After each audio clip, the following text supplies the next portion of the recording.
Os decía, vamos a seguir con el tema 1, ahora con la parte de conjuntos. El primer problema de conjuntos es el 40. Vamos, el primero, ¿qué es un conjunto? Bueno, la palabra conjunto, al empezar por el tema 2, nos ha hecho que la hemos ido utilizando y realmente no la hemos definido. La palabra conjunto la hemos dicho desde el primer día. ¿Cuándo utilizamos nosotros la palabra conjunto? ¿Os acordáis? Cuando hablamos de los números, que dije yo que eran conjuntos de números. En su momento, el primer día de clase, si os acordáis, hablamos de los números naturales. Y yo puse, n es el conjunto de los números naturales. Y nadie se llevó ninguna sorpresa, porque la palabra conjunto es de uso relativamente corriente. ¿Qué es un conjunto? Bueno, pues es una colección. Entonces, cuando aquí me dicen A es el conjunto de las vocales, pues lo que me están diciendo es que los elementos que están en A son la A, la I, la E, la O y la U. Esas son las vocales y por tanto el conjunto A estaría formado por las vocales. Si yo quisiera describir el conjunto A, pues pondría A, E, I, O y U separados por comas y encerrados entre llaves. Esa es la forma de enumerar los elementos de un conjunto en matemáticas. Fijaros que a los conjuntos se les denota con letras mayúsculas, por eso ponemos la A, normalmente será la A, la B, la C, letras mayúsculas, y que sus elementos pues se representan encerrados entre llaves y separados por comas, cuando se están enumerando. Otra forma de describir un problema es dando una propiedad que tienen que cumplir. Por ejemplo, yo podría poner algo así como el conjunto A son las vocales en español. Evidentemente sería lo mismo decir A es A, E, I, O, U que decir A es el conjunto de las vocales en español. Entonces, lo de arriba se dice que estoy enumerando los elementos. Y en lo de abajo se dice que estoy definiendo una propiedad. Pero el resultado es el mismo. Fijaros que es importante la utilización de las llaves para indicar que eso es un conjunto. Bien. Lo siguiente que aprendemos es que ahí aparece un símbolo que ahora es más conocido porque es el símbolo del euro, pero que antes no era tan conocido, que es, como veis, este símbolo. Este es el símbolo de pertenece.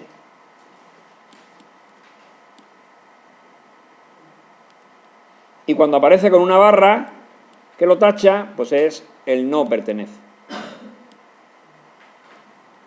Entonces nosotros decimos que un elemento pertenece a un conjunto, o que un elemento no pertenece a un conjunto. Entonces, teniendo en cuenta todo esto, nosotros vemos la afirmación A, que me dice, la vocal U pertenece al conjunto A. ¿Es cierto? Pues sí. La U es un elemento de A. Entonces dice U pertenece a A. La segunda me dice M pertenece a A. No es cierto. M no es una vocal, por lo tanto no pertenece a A. Y la tercera me dice E no pertenece a A. Que tampoco es cierto porque la E sí es una vocal y por tanto pertenece a A. ¿De acuerdo? Entonces hemos aprendido en este primer ejercicio que los conjuntos se describen de dos formas, o bien dando una propiedad o bien enumerando, que se denotan por letras mayúsculas, la A, la B y la C normalmente, y que hay un símbolo que es el símbolo ahora del euro, pero que se lee pertenece, y nos dice si un elemento pertenece o no a un conjunto. Parecido es el siguiente. El único problema es que hay que saberse los colores del arco iris, que no tiene nada que ver con matemáticas, claro. Eso es lo primero. Y lo segundo que hay que tener cuidado es que la pregunta es negativa. Y cuando las preguntas son negativas, pues ya lo hemos hecho muchas veces aquí, hay que tener mucho cuidado con ellas, porque nos podemos confundir fácilmente. Bueno, para saber hacer este problema, insisto, lo primero que hay que saber cuáles son los colores del arco iris, ¿vale? Entonces, para resolverlo en este caso en concreto, hay que saber que el azul sí es un color del arco iris, que el naranja también, pero que el marrón no. Azul y naranja sí son colores del arco iris, pero marrón no.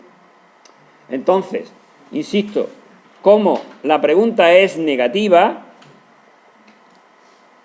habrá que analizar las tres respuestas independientemente y, insisto, habrá dos que serán verdaderas y una que será falsa. Dos verdaderas y una falsa. La que sea falsa es la respuesta correcta.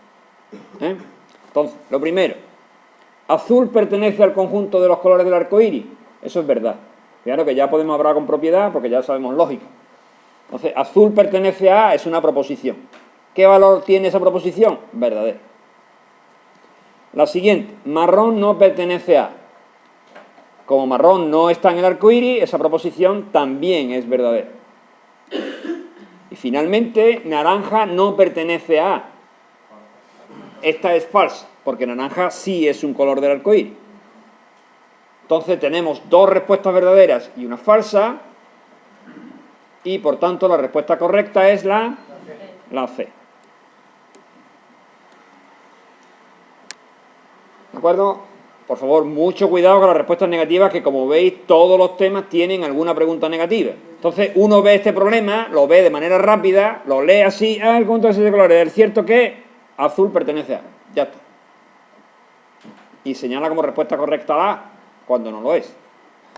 Algo parecido, pero más sencillo, es con el 42. De oso, cangrejo y loro, ¿cuál es mamífero? El oso es un mamífero, ¿no? Entonces la respuesta correcta es la B. El cangrejo no es un mamífero. Y por tanto, cangrejo no pertenece a. Bueno, vemos el 43. De nuevo tenemos un conjunto A y ahora pone es igual a los domingos de 2010. Entre llaves. Y me dicen, ¿ese conjunto está definido por enumeración o por descripción? Por descripción, claramente. Para que fuera por enumeración tendrían que estar todos los domingos de 2010 uno detrás de otro. ¿Vale? Y no es el caso. Insisto, hay dos formas básicas que son enumeración y descripción. Enumeración es decirlos todos y descripción es decir una propiedad. Sí. Las personas de este aula que son rubias, una descripción sería pues Juan, Alfonso, Ana y tal. Eso es por enumeración. Si lo digo por descripción, es llave las personas que son rubias. Eso es describir. Bueno, un símbolo nuevo, el que aparece en el problema 44. El símbolo nuevo es este que veis aquí. Este es el símbolo de incluido. Cuando yo pongo A incluido en B, lo que estoy diciendo es que los elementos de A están también en B. A incluido en B significa que los elementos de A también están en B. Entonces, también se le dice a la relación de inclusión ser subconjunto de. Eso también se puede decir A es subconjunto de B. Es lo mismo, decir A está incluido en B. A decir A es subconjunto de B son equivalentes. Es lo mismo exactamente. Y significa que los elementos de A también están en B. Fijaros, la relación de inclusión se da entre conjuntos. Y la relación de pertenece se da de un elemento a un conjunto. Repito, la relación de inclusión se da entre conjuntos. Un conjunto está incluido en otro. Mientras que la relación de pertenece se da de elemento a conjunto. Entonces, ¿qué significa que A está incluido en B? ¿Cuál de las tres opciones que me dan aquí? Pues es la A, efectivamente. Y no es la B, como alguien podría pensar. Porque un conjunto A incluido en un conjunto B no es que los elementos de B estén en A, sino que los de A están en B, que no es lo mismo. Es decir, la relación de inclusión no se le puede dar la vuelta. No significa lo mismo A está incluido en B que B está incluido en A. Si yo pongo A está incluido en B, es que A es un subconjunto de B. Es decir, de alguna forma, para que nos imaginemos, es como si fuera A más pequeño que B. B sería un conjunto grande, comillas, y A sería un trozo de ese conjunto. Eso significa estar incluido en. Los elementos de A forman parte de los elementos de B. Para ver eso gráficamente, se utiliza en matemáticas, en teoría de conjunto, que es lo que estamos viendo, lo que se llaman los diagramas de Venn. Un diagrama de Venn, que se pone con mayúscula porque Venn fue un matemático, con doble N, Venn. Un diagrama de Venn no es más que una representación gráfica de los elementos de un conjunto. Entonces, si yo quisiera representar los elementos de B, pues yo podría poner una especie de bolsita, de círculo, que representa los elementos de B. Y dentro estarían los elementos. Vamos a suponer que los elementos los represento mediante estas cruces. ¿Vale? Tengo el conjunto B, que tiene 6 elementos. Entonces, si yo digo que A está incluido en B, significa que A es un subconjunto de B. Es decir, de todos los elementos que están en B, algunos estarán en A. Es decir, que yo podría decir, por ejemplo, que esto es A. Entonces yo pondría B es igual a B, C, D, E y F. Y que A es igual, en este caso, a la D, a la E y a la F. Y diría, ¿A está incluido en B? Pues sí. ¿Por qué? Porque todos los elementos de A, todos, están incluidos en B. Esa es la relación de inclusión. Dime. Si ya tuviese algún elemento más que no tuviese B, pues entonces ya no estaría incluido. Sería incluido. Efectivamente. Ahora lo vamos a poner. Sería igual una imperfección, ¿no? Ya llegaremos. Pero si yo pongo esto es B con sus elementos. Ya no le voy a dar nombre porque si no tardo mucho. Y tengo que A es esto. Aquí A no está incluido en B. ¿Por qué? Porque hay un elemento de A, este, que está fuera. Entonces A no está incluido en B. Por eso he dicho que gráficamente la relación de inclusión lo deja muy claro. Si A está incluido en B, es que A es un trocito de B. Y si no, pues no. O sea, aunque tenga algunos que sí están dentro de B, con que haya uno solo fuera, ¿ya no está incluido? Eso es, porque incluido significa incluido. O sea, todos tienen que estar dentro. ¿De acuerdo? Y repito, como podéis ver en el ejemplo de antes, la relación no es al revés. Yo no he puesto B está incluido en A, no. Es A la que está incluido en B. A es un subconjunto de B. ¿Por qué A es un subconjunto de B? Porque está formado por alguno de los elementos de B. Por algunos de los elementos de B. Eso ya significa estar incluido en. Entonces, si volvemos al problema, la respuesta correcta, como hemos dicho antes, es la A. Si un elemento está en A, entonces está en B. Eso significa que A está incluido en B. Es la misma definición realmente, pero puesta en un lenguaje matemático. Mientras que la de abajo, la B, dice, si un elemento está en B, entonces está en A. No es cierto. No es cierto. Volvemos al dibujo de antes. Hay elementos de B, por ejemplo la C o por ejemplo la B, que no están en A. Por tanto, no es cierto. Si A está incluido en B, es que A es un trocito de B. Y los elementos de A están en B, pero no al revés. Vamos a ver otro problema con la inclusión. Bueno, para este problema lo primero que hay que tener en cuenta, la definición de día festivo, que depende de la profesión que tenga uno. En general, podríamos decir que los días festivos son aquellos que vienen rojos en el calendario, para que nos entendamos. Que no significa que tengan que ser festivos. Claro, si alguno de vosotros es bombero, o policía, o médico, o cosas así, pues los festivos son otra cosa. Pero supongamos que los días festivos son los que están en rojo en un calendario.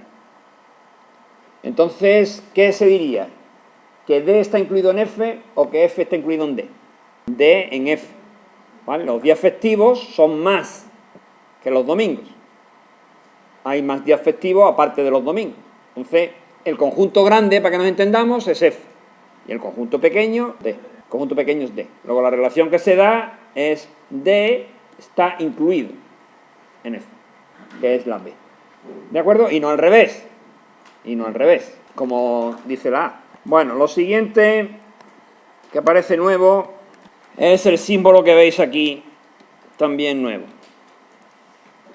Esto es una especie de cero barrado, realmente la letra griega phi. Y eso es el conjunto vacío. El conjunto vacío ya es un conjunto. Y tiene la particularidad de que no tiene elementos. Es el conjunto sin elementos. He dicho antes que es un conjunto para indicar que no tiene llaves. No se ponen llaves al conjunto vacío, porque ya de por sí es un conjunto. Es decir, es igual que la A o la B. La A y la B son conjuntos, que tienen sus elementos. Y por eso yo pongo A igual a llaves y aquí pongo los elementos que tiene A. Y con B igual. Pero vacío no. Vacío es un conjunto, pero evidentemente no pongo sus elementos porque no los tiene. Y se representa así. Entonces, claro, la pregunta que me hacen aquí es más complicada que entender solamente que es el conjunto vacío. Fijaros bien, como he dicho antes, yo tengo, por un lado, elementos y una capa por encima tengo los conjuntos. Entonces, es que esto es como si fuera la segunda división y esto es la primera división. Los elementos pertenecen a los conjuntos. Y la relación que hay hacia arriba es la de pertenece. Cuando yo tengo dos conjuntos entre sí, que están ya en la primera división, la relación que se establece entre ellos es la de inclusión. Los elementos pertenecen a los conjuntos, pero los conjuntos entre sí están incluidos o no. Por tanto, el conjunto vacío juega en esta primera división. Por tanto, la relación que se establece entre el conjunto vacío y cualesquiera otro conjunto es la de incluido o no, no la de pertenece. Por tanto, no es correcto, repito, no es correcto poner vacío pertenece a. Esto no es correcto, porque vacío está en primera división, y en primera división es incluido. Entonces la respuesta correcta es vacío está incluido en A.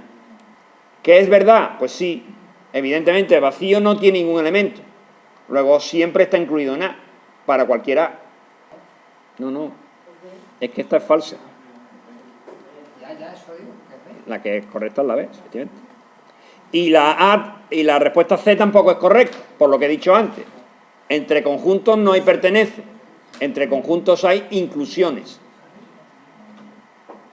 ¿Vale? Los elementos pertenecen, los conjuntos se incluyen entre sí. No, está incorrecto, esto es falso también. Repito, un conjunto y un conjunto no juegan con el pertenece, juegan con el incluido. Entonces yo puedo poner A está incluido en A. Sí puedo ponerlo, de hecho es cierto. Todo conjunto se contiene a sí mismo, claro. Pero no se pone pertenece, se pone incluido. El conjunto vacío no tiene elementos. La definición de estar incluido es que tenga todos los elementos del otro. Si no tiene elementos, pues está.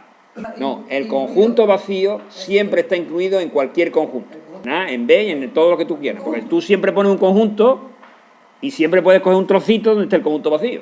Pero insisto, muy importante, por favor, aprenderos esto.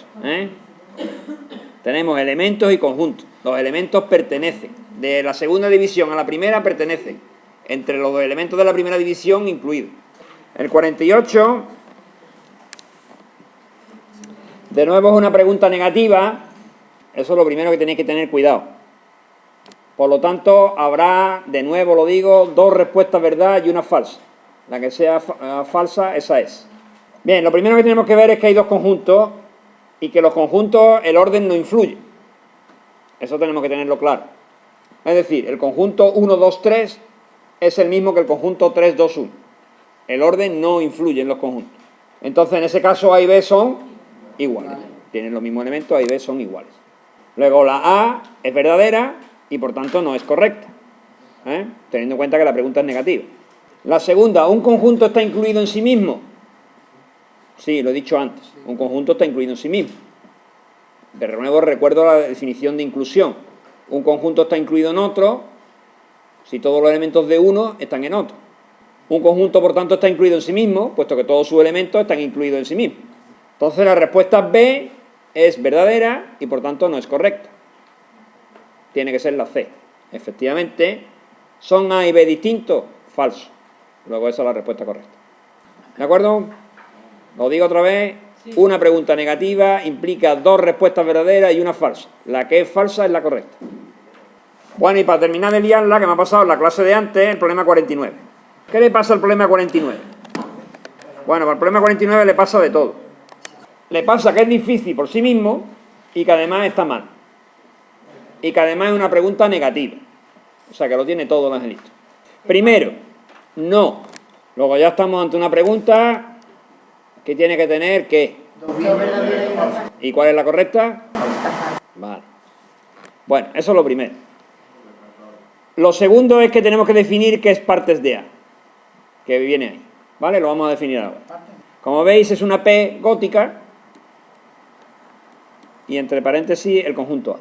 El conjunto de las partes de A es un conjunto formado por todos los subconjuntos que yo pueda formar con elementos de A. Sí, el conjunto de las partes de A es un conjunto formado por todos los subconjuntos que yo pueda formar a partir de elementos de A. Vamos, esto parece muy complicado, pero lo es. Fijaros, tenemos A que tiene tres elementos, el 1, el 2 y el 3. Y ahora yo os pregunto, ¿qué subconjuntos puedo yo formar a partir de esos tres elementos? Entonces uno dice, pues bueno, el subconjunto formado por el 1, el subconjunto formado por el 2, el subconjunto formado por el 3, las parejas, que serían el 1 y el 2, el 1 y el 3, el 2 y el 3. ¿Cuáles me quedan? El conjunto vacío y me queda uno. El 1, 2, 3, claro. A ver, ¿qué es lo que he hecho? Pues lo que he hecho ha sido poner todos los subconjuntos que se pueden formar a partir de los elementos de A. Salen 8, en este caso. ¿Por qué 8? Porque la fórmula es, en partes de A hay 2 elevado a el número de elementos de A. 2 elevado al número de elementos de A. ¿Cuántos elementos hay en A? 3. Luego 2 al cubo, 8. Hay 8 elementos. Estos 8. Si en A hubiera 4 elementos, ¿cuántos saldrían en partes de A? 2 elevado a 4. 16. El número de elementos de partes de A es 2 elevado al número de elementos de A. ¿Cuántos elementos tiene A? 3. ¿Cuántos elementos tiene partes de A? 2 elevado a 3. Es decir, 8. Si A tuviera 4, ¿cuántos elementos tiene partes de A? 2 elevado a 4. 16. Si A tuviera 5 elementos, ¿cuántos elementos tiene partes de A? 2 elevado a 5. 32. Y así sucesivamente. Si en vez de poner 1, 2, 3, hubiera puesto 1, 2, 3, 4, en vez de poner estos 8, me hubiera salido 16. Hay una cuestión todavía más importante aquí, y más difícil de entender, y es que yo he puesto la segunda división en la que estaban los elementos, la primera división en la que estaban los conjuntos. Bueno, pues hay una división Champions, para que nos entendamos. En la Champions juegan las partes de los conjuntos. ¿Por qué? Porque, claro, si os fijáis, partes de A no es un conjunto cualesquiera. Sus elementos son conjuntos. Vuelvo a poner la división. Tendría los elementos, los conjuntos y las partes de los conjuntos. Esa es la clasificación final. La segunda, la primera y la Champions. Entonces, un conjunto, las relaciones hacia arriba son de pertenece. Un elemento pertenece a un conjunto, como puse antes. Y un conjunto pertenece a partes de un conjunto. Los conjuntos entre sí son inclusiones, como he puesto antes. Es decir, un conjunto con otro conjunto está incluido o no. Yo puedo poner 1 está incluido en 1, 2. Esto es un conjunto. Esto es un conjunto. Entre conjuntos, la relación que se establece es la de incluido. Entre elemento y conjunto, la relación que se establece es la de pertenece. De abajo a arriba pertenece. Entre iguales, incluido. Pero entre un conjunto y la parte de un conjunto no es una relación entre iguales. Por tanto, la relación es la de pertenece. Entonces, yo lo que pongo es 1 pertenece a partes de A. Un conjunto pertenece a la división superior. Y no se pone incluido, se pone pertenece. Aunque sea una relación entre conjuntos. Pero es que partes de A es un conjunto champion. Repito entonces. elementos, conjuntos y partes de un conjunto. Las partes de un conjunto es un conjunto cuyos elementos son conjuntos. Es un superconjunto, para que nos entendamos. Y por tanto, las relaciones que se establecen entre un conjunto y las partes de un conjunto son las de pertenencia. Por tanto, yo pongo 1 entre llaves, que es un conjunto, pertenece a partes de A. Pertenece. Si yo quisiera poner una relación de inclusión, pues tendría que poner conjuntos que fueran partes de, es decir, fuera un conjunto de conjuntos. Es un elemento de las partes de A. De hecho, yo podría poner esto: A pertenece a partes de A. Esto siempre se cumple. Vamos a ver, repito. A es un conjunto, está en primera, pero no está en champion. Entonces, entre un conjunto y las partes de un conjunto no se establece una relación de igual a igual, sino de pertenece. Por eso pongo pertenece. Porque las partes de A no es un conjunto cualesquiera, es un conjunto distinguido. Entonces, con vacío pasa algo similar. Vacío pertenece a partes de A. Porque vacío está aquí, es un conjunto, y su relación con partes es pertenece. Entonces, ¿yo podría poner alguna relación de inclusión con partes de A? Podría. Por ejemplo, yo podría poner esto. Atención. El conjunto formado por los conjuntos 1 y 1, 2 está incluido en partes de A. Claro, esto es un champion y su relación con otro champion. Bueno, pues ahora vamos a resolver el ejercicio, que para colmo, insisto, está mal.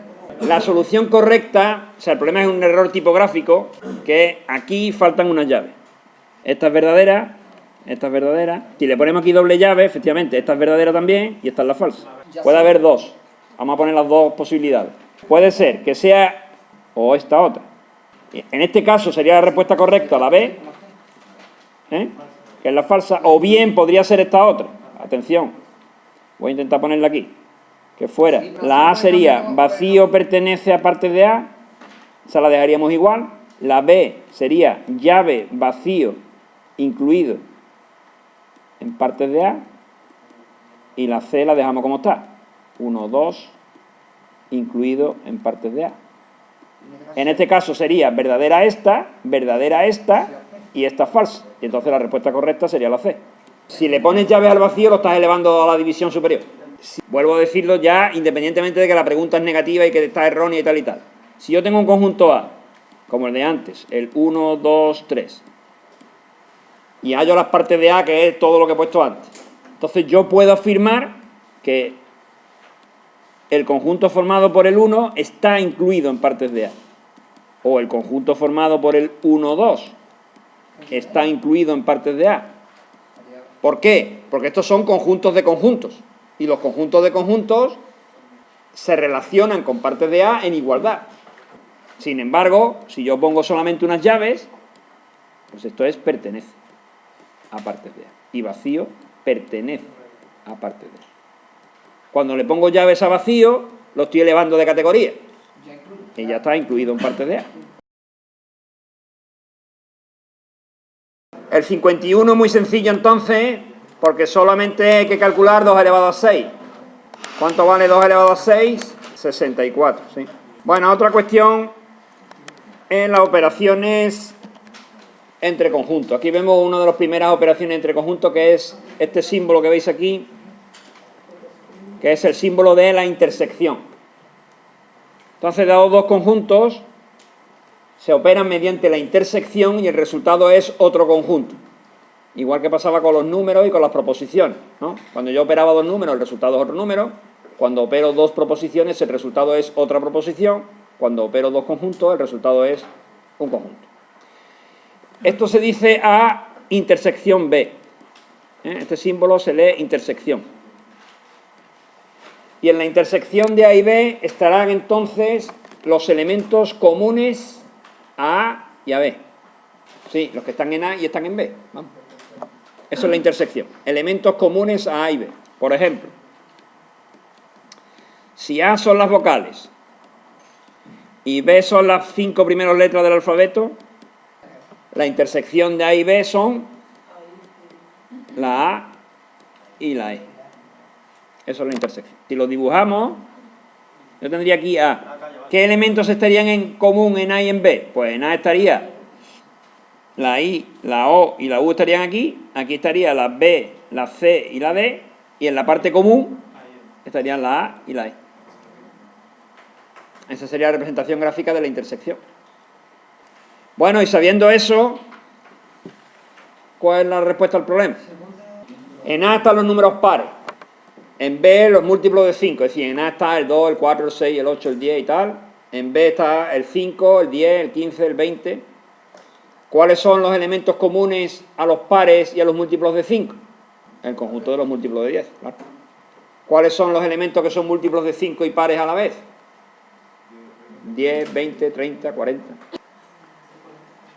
¿De acuerdo, no? Bueno, para el siguiente problema, además hay que saber geografía. A ver, las comunidades autónomas españolas las hay de varias provincias, es decir, una comunidad autónoma formada por varias provincias, y las hay uniprovinciales. Entonces aquí me están diciendo que A tengo las comunidades autónomas, todas, y en B tengo las provincias. Y lo que me están diciendo es A intersección B, ¿qué sería? Pues serían las regiones que son provincias, es decir, las regiones uniprovinciales. Eso es A intersección B. Repito, si A es las comunidades autónomas y B las provincias, la intersección de A y B son las comunidades autónomas que son provincias. Es decir, las comunidades autónomas formadas por una sola provincia. Eso es lo que me están preguntando. Y además, de nuevo aparece el no, que en este tema parece que están abonados. Entonces, de nuevo planteamos nuestro problema. Cantabria y La Rioja, ¿son comunidades autónomas uniprovinciales? Sí. Santander y Logroño, no era antes, ¿no? Esto como va cambiando cada día. Esta es verdadera. ¿Galicia es uniprovincial? No, esta la sabemos, ¿no? Esta es falsa. ¿Y las Islas Baleares qué? Digo que si la Isla Baleares es una provincia. Y hombre, sí, ya no nos acordamos. Eso es fácil de acordarse por las matrículas. ¿Acordáis cuando las matrículas eran provinciales? Sí, era una sola provincia y anteriormente PM. En las Baleares son cabildo, ¿no? No, eso es Canarias. Las Islas Baleares también son una provincia, o eran una provincia, yo no sé ahora lo que son, y una comunidad autónoma. Por tanto, también es verdadera, y por tanto la respuesta correcta es la B. Hemos visto la intersección. Otra operación que se puede poner con conjuntos es la de la unión, que se representa por el símbolo anterior invertido, es decir, una U. Esto se llama unión. A unión B. ¿Qué elementos forman parte de A unión B? Pues muy sencillo. Todos los elementos de A más todos los elementos de B. Lo que se entiende habitualmente por una unión. Es decir, si tenemos de nuevo A las vocales y B, por ejemplo, las 3 primeras letras del alfabeto, ¿qué elementos están en A unión B? Pues todo. La A, la B, la C, la E, la I, la O y la U. Los repetidos solo se ponen una vez, lógicamente. Es decir, que no se puede poner AA, ni A cuadrado, tampoco. ¿De acuerdo? Esa es la unión, eso es relativamente sencillo. Otra operación es la operación complementario de, que es una operación que se representa así, con un conjunto y arriba, pequeñito, una C. Entonces lee complementario. Complementario de A. Como veis, el complementario de A no es una operación binaria, sino unaria. Solo afecta a un conjunto. Algo parecido a lo que pasaba con el no. ¿Verdad que era una operación unaria? Pues el complementario le pasa algo parecido. Es una operación unaria, solo afecta a un conjunto. El complementario de A. ¿Qué elementos están en el complementario de un conjunto? Pues como su nombre indica, están todos los elementos excepto los de A. Eso es el complementario. Sí, todos los elementos excepto los de A. Esto nos plantea una pregunta filosófica del tipo de que, bueno, todos los elementos, ¿qué son todos los elementos? Pero claro, todos los elementos, todos. Claro, cuando se refiere uno a todos los elementos, se refiere uno al ámbito en el que estemos trabajando. Quiero decir que si los conjuntos son de letras, serían todas las letras excepto las de A. Si estamos trabajando con números, pues serían todos los números excepto los de A. Y así sucesivamente. Para hacer este problema más llevadero, se define lo que se llama el conjunto universal, que se representa por una U gótica. La tenéis aquí, en el problema 56, en la opción B, ¿veis que ahí aparece una U? Aquí, ¿lo veis? Eso es el conjunto universal. Yo no la puedo hacer tan bonita, pero bueno, más o menos entendéis qué es esto. Este es el conjunto universal. ¿Qué es el conjunto universal? Pues como su nombre indica, el conjunto universal es el formado por todos los elementos. Y claro, volvemos otra vez al problema de antes. Todos los elementos, ¿qué significa? Bueno, pues todos los elementos son dependiendo del ámbito en el que estemos. Por ejemplo, si estamos en el ámbito de las letras, el abecedario, el alfabeto. El conjunto universal sería el alfabeto. Si estamos en el conjunto de los números, pues el conjunto universal sería, por ejemplo, los números naturales. Sería el conjunto de los naturales. Si estamos hablando de personas, ¿qué sería el conjunto universal? Pues toda la humanidad o toda la población de España, en fin, ya depende del ámbito en el que estemos trabajando. Ese sería el universal. Entonces, cuando yo digo el complementario de A, ¿qué estoy diciendo? Pues estoy diciendo todos los elementos del conjunto universal, excepto los de A. Entonces, si A son las vocales, ¿qué es complementario de A? El resto del abecedario, eso tiene un nombre, que son las consonantes. Si A fuera el conjunto de los números pares, ¿qué sería A complementario? Pues los impares. Y así sucesivamente. Si A son los múltiplos de 3, pues en el conjunto complementario estarían los que no son múltiplos de 3. Y así sucesivamente. Ese es el complementario. ¿Vale? Fijaros que el complementario y el universal, pues claro, son conjuntos de alguna forma contrapuestos. El conjunto vacío es el que no tiene elementos y el conjunto universal es el que los tiene todos. Entonces hay una serie de propiedades que se cumplen ahí, que son fáciles de entender. Por ejemplo, ¿vacío está incluido en A? Sí, todo elemento, todo conjunto vacío está incluido en A para todo conjunto A. Está incluido. Y al revés, ¿podemos poner que A está incluido en universal? Pues sí, claro. Todos los elementos de A están en el universal, puesto que el universal los tiene todos. ¿Lo veis, no? Hay otra serie de propiedades también relativamente fáciles de ver. Por ejemplo, ¿cuánto vale A unión A? Sí, ¿no? Claro, la unión de A con A es A. ¿Y la intersección de A con A? A también. ¿Vale? Es decir, que son propiedades que no hace falta que nos la aprendamos. Se pueden ver fácilmente sabiendo lo que significa la unión y sabiendo lo que significa la intersección, ¿no? Y lo mismo con universal y vacío. Y última definición, cuando dos conjuntos tienen intersección vacía, cuando la intersección de dos conjuntos me da el conjunto vacío, es decir, cuando dos conjuntos no tienen elementos comunes,